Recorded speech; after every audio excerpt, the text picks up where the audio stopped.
लोकनेते भाऊसाहेब फुंडकर यांच्या जयंतीनिमित्त खामगाव शहरात 21 ऑगस्ट रोजी तब्बल 21 कोटी रुपये खर्चाच्या विविध विकास कामांचे भूमिपूजन व लोकार्पण उत्साहात पार पडले। राज्याचे कामगार मंत्री ॲडव्होकेट आकाश फुंडकर यांच्या हस्ते व मान्यवरांच्या उपस्थितीत हा भव्य सोहळा साजरा झाला। या प्रसंगी नागरिकांची मोठ्या संख्येने उपस्थिती होती। शहराच्या वारसाचा भाग असलेल्या नटराज गार्डन व टॉवर गार्डनचे पुनरुज्जीवन हे खामगावच्या इतिहासात मोलाचा टप्पा मानला जात आहे। सकाळी 11 ते दुपारी 2 वाजेपर्यंत शहरातील विविध प्रभागात विकास कामांचे भूमिपूजन पार पडले। पोलीस स्टेशन समोरील अतिरिक्त व्यापारी संकुल, टिळक मैदान परिसरातील व्यापारी संकुल, भगवान परशुराम व्यायामशाळा तसेच प्रभाग क्रमांक 3, 7, 13 व 14 मधील सिमेंट रस्ते व नाली बांधकामे यांचा समावेश होता। सायंकाळी जलम रोडवरील क्रांतिज्योती सावित्रीबाई फुले अभ्यासिकेत महात्मा फुले यांच्या संदेश फलकाचे अनावरण करण्यात आले।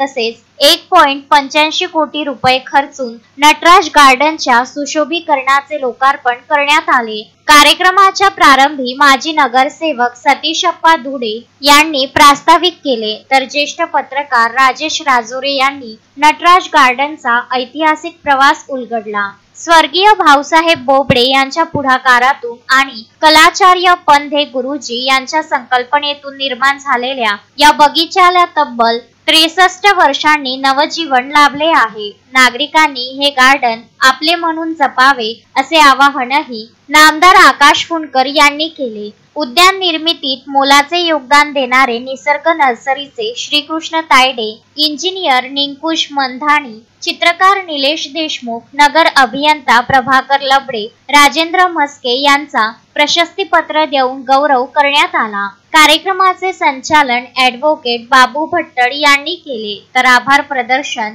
माजी उपाध्यक्ष मुन्ना पुरवार यांनी केले। मोहम्मद फारूक, विदर्भ न्यूज, खामगाव।